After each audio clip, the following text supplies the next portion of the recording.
विघ्नहर्ता श्री गणेश, श्री गणेश, श्री गणेश। असुर महानायक, हमारे गुप्तचर ने सूचना दी है कि एक नहीं 3 रथ अमरपुर की ओर बढ़ रहे हैं।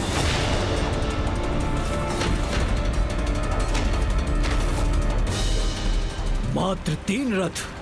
हाँ महामंत्री कुटिलाक्ष, मात्र 3 रथ, किंतु प्रत्येक रथ एक संपूर्ण नगर के समान विशालकाय है। अनेकों सैनिकों के सैन्य दल से सुसज्जित है। मैं स्वयं उनकी इस असाधारण विशालता का साक्षी बना हूं।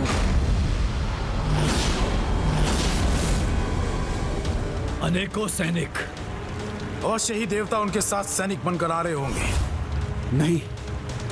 नहीं तो अवश्य त्रिदेवों ने उसका सहयोगी बनना स्वीकार किया होगा। त्रिदेवों और देवताओं को नहीं, वो सेना असंख्य नारी योद्धाओं की है।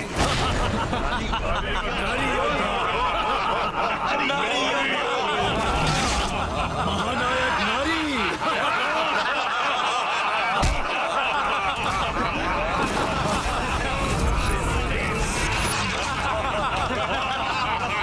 तुम्हारी सभा में तुम्हारी उपस्थिति में ऐसा अट्टहास करने का तो साहस कैसे कर रहे हैं ये? इसका कठोर दंड दो। नारी शक्ति।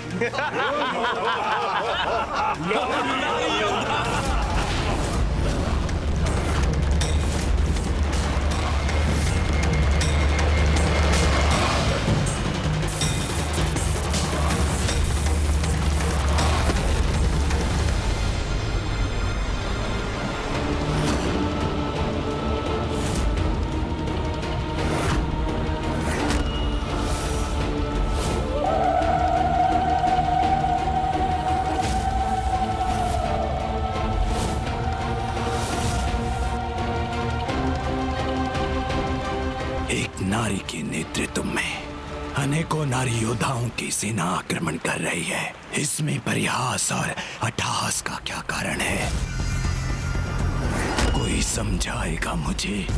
क्षमा करें असुर महानायक, परंतु ये परिहास नहीं तो और क्या है? एक नारी अनेकों ब्रह्मांडों की अधिपति, महानतम असुर महानायक भंडासुर जी को चुनौती देने का दुस्साहस कर रही है, और वो भी नारी योद्धाओं की दुर्बल सेना के साथ। असमानता के इस युद्ध में क्षति हमारी नहीं, उनकी ही होगी।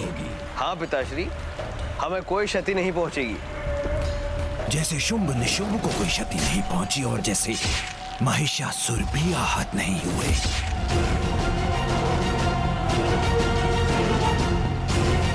नारी को शक्तिहीन समझने की मूर्खता मत करो। शक्ति की स्रोत है वो, अपार शक्ति जागृत कर सकती है।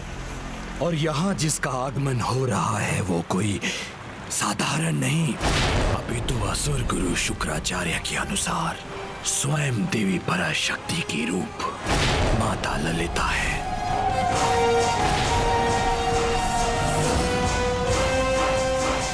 किंतु असुर महानायक, जिसका नाम ही ललिता हो वो तो कोमल ही होगी, क्योंकि सत्य यही है, यथा नाम तथा गुण।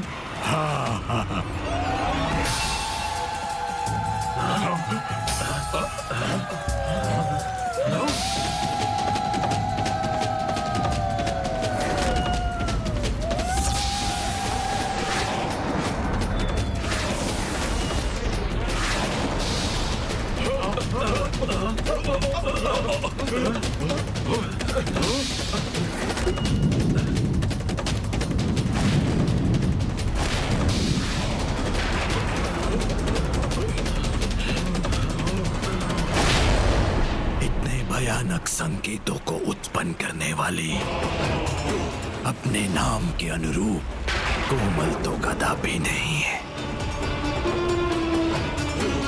परंतु असुर महानायक, ये भी तो हो सकता है कि ये मात्र उसकी एक माया हो।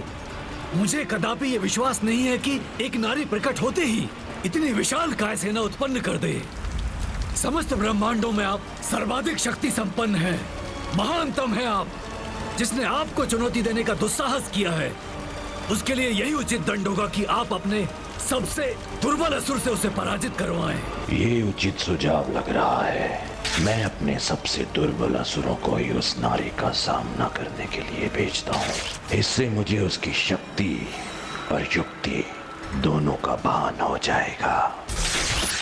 असुर महानायक द्वारा कभी कभी अपने महामंत्री और सभासदों का उचित सुझाव स्वीकार करना इतना तो चलता है, तो फिर किसे भेजे हम? असुर भ्राताओं, दुर्मत और कुरुंद। वो मूर्ख, मुझे विश्वास नहीं कि वो ये कार्य कर सकेंगे। हाँ विशुक्र, वो मूर्ख तो हैं, परंतु समर्थ भी। और वैसे भी उन्हें एक नारी और उसकी सेना से ही तो सामना करना है। दुर्मत और क्रोध, दुर्मत और क्रोध।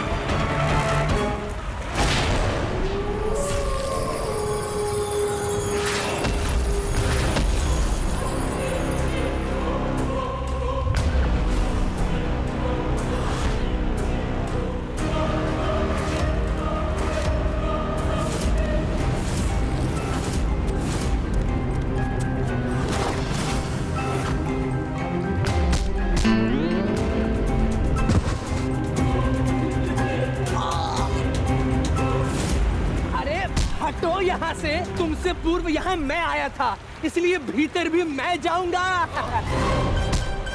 अरे किंतु तुमसे टकराकर तुमसे पूर्व मैं नीचे गिरा था, तो मैं जाऊंगा ना प्रथम। गिरे तुम होगे, किंतु अधिक निद्रा किसने ली है? मैंने। और अधिक खर्राटे भी तो मैंने लिए हैं, 40 खर्राटे।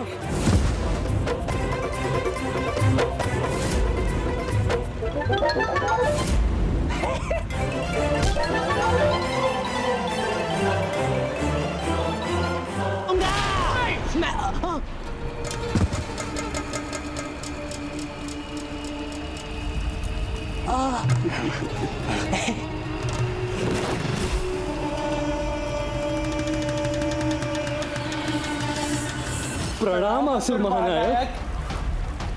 हे महान असुर महानायक, इन दोनों महामूर्खों को भेजकर कहीं हम अपना अपमान तो नहीं करा रहे हैं?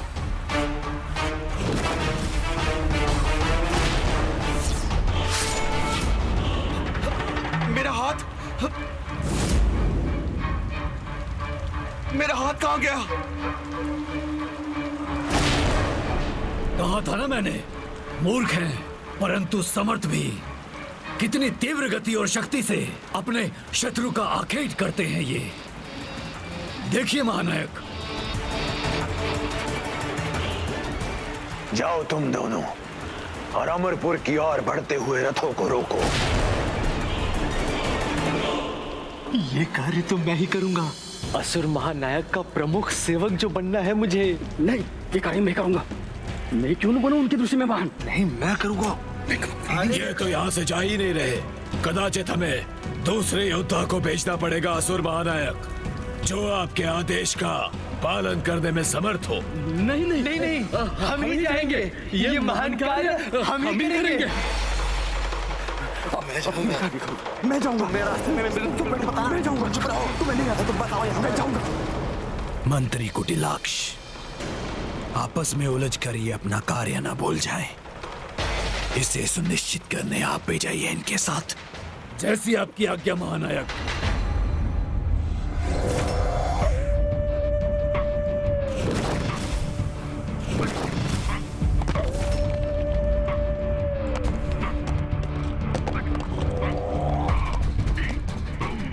इन रथों पर तो मात्र नारी ही आरूढ़ है। ये कार्य मुझे सौंप दें। नहीं, इन नारियों का संहार तो मेरे ही कुशल हाथों से शोभा देगा। नहीं, मैं जाऊंगा। मैं जाऊंगा। नहीं, मैं जाऊंगा। अरे मैं जाऊंगा। शांत। कदाचित मुझे ही जाकर असुर महानायक भांडासुर जी को यहाँ बुलाना होगा। नहीं नहीं, उन्हें बुलाने की क्या आवश्यकता है? हम दोनों आपस में क्रीड़ा से निर्णय ले लेंगे। ले लेंगे ना? हाँ, ले लेंगे। और क्रीड़ा में जो विजयी होगा वही आगे जाएगा। हाँ। देखो, इस पत्थर का सपाट भाग चित और ये खुरदरा भाग पट। देखो, पत्थर उछाला, बोलो चित या पट, बोलो। पट पट। लौट आ गया। अब मैं जाऊंगा। दुर्मत जाएगा, नारी सेना को समाप्त करके आएगा।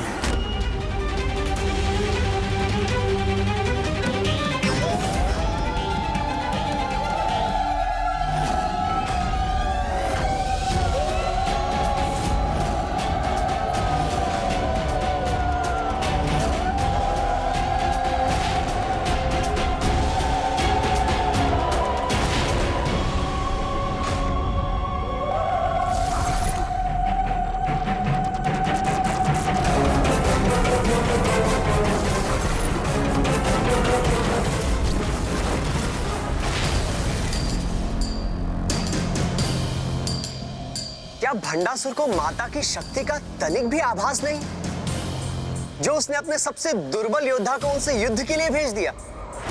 भंडासुर बहुत चतुर है भैया। इसे भेजने के पीछे भी उसका कोई ना कोई उद्देश्य अवश्य होगा।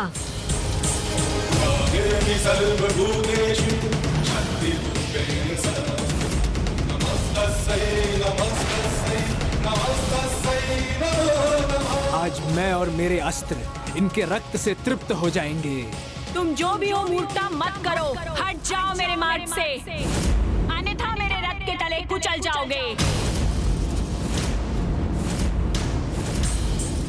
नारी हो, नारी के समान व्यवहार करो। मैं एक अवसर देता हूँ, युद्ध की कामना त्याग कर यहाँ से लौट जाओ, अन्यथा मैंने अपना कार्य प्रारंभ किया तो तुम सभी रथों पर कोई जीवित शेष नहीं बचेगा।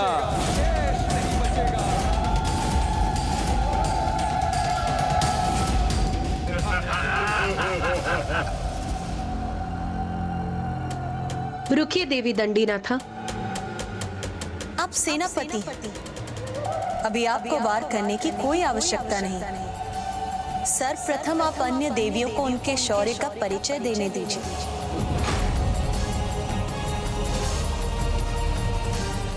देवी संपत्करी, देवी संपत्करी।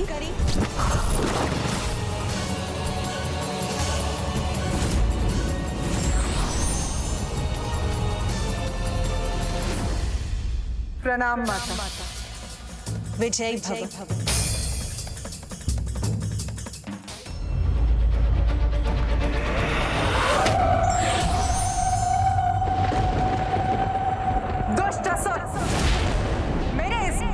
सामना अब नहीं कर सकोगे तुम।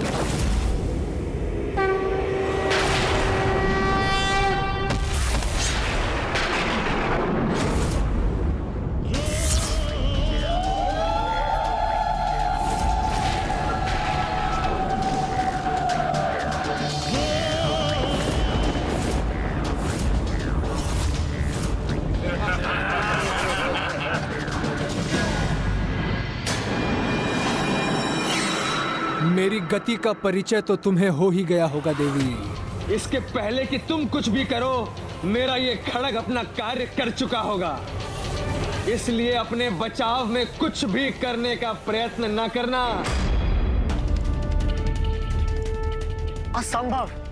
ये कैसा छल किया है इसने, जिसे माता संपत्करी रुकने पर बाध्य हो गई? देव सेनापति कुमार कार्तिकेय, ये असुर हैं, असुर। युद्ध के नियमों का पालन करना इनकी प्रवृत्ति नहीं, ये तो छल स्वरूप पीछे से आक्रमण करते हैं सदैव। छल को अपना बल बनाने में महारत प्राप्त है हम भ्राताओं को। शत्रु का संहार करना एकमात्र लक्ष्य है, जिसके हेतु शत्रु के वार के प्रकार की चिंता किए बिना बस वार करते हैं हम। अद्भुत! इन दुर्मत जी ने नियमों की सीमाओं को लांघकर इन देवियों को सीमाओं में बांध दिया।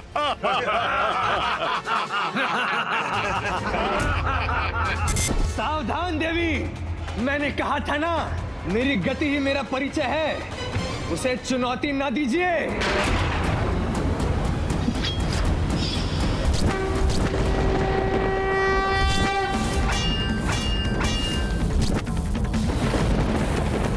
दुर्मत का खड़ग है ये, इसके प्रहार को रोकना इतना सरल नहीं।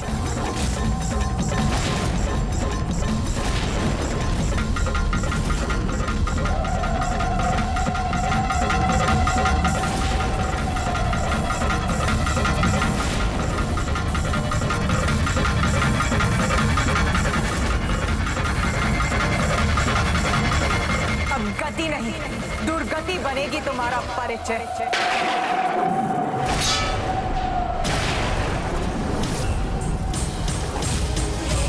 सर्वभूतेषु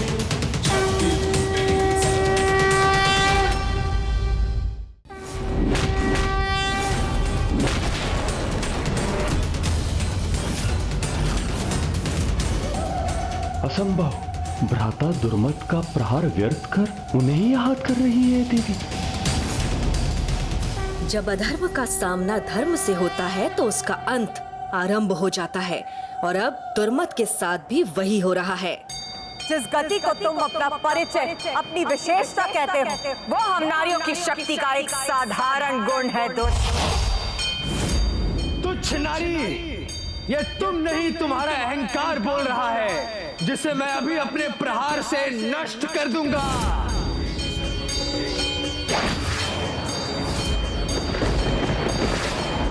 दुस्साहसी असुर, दंडित तो तुम हो गया।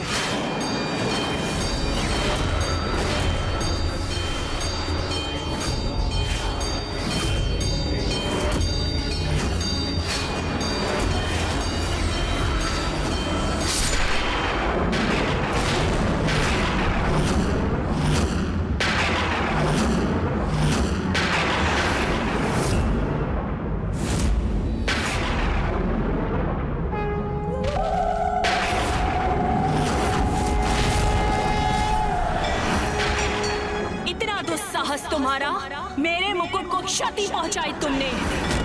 उचित हुआ, सर्वथा उचित हुआ। उचित हुआ नहीं, अब होगा।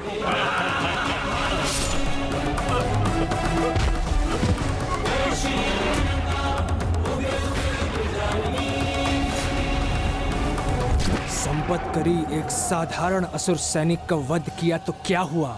अब जैसे मुकुट को क्षति पहुंचाई है, वैसे ही इसके मस्तक पर वार कर इसका अंत करूंगा मैं। मूर्ख असुर, ये तुम्हारे मुस्कुराने का समय नहीं, अपनी मृत्यु से भेंट करने का समय है, और जिसका अस्त्र का चुनाव तुमने स्वयं किया है।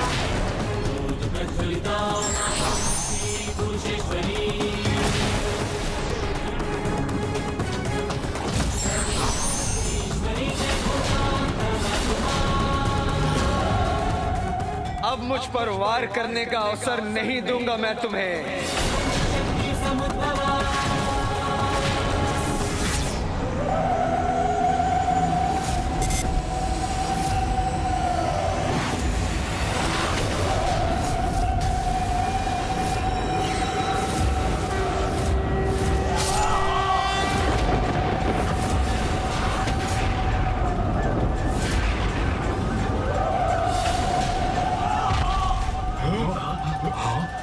राधा,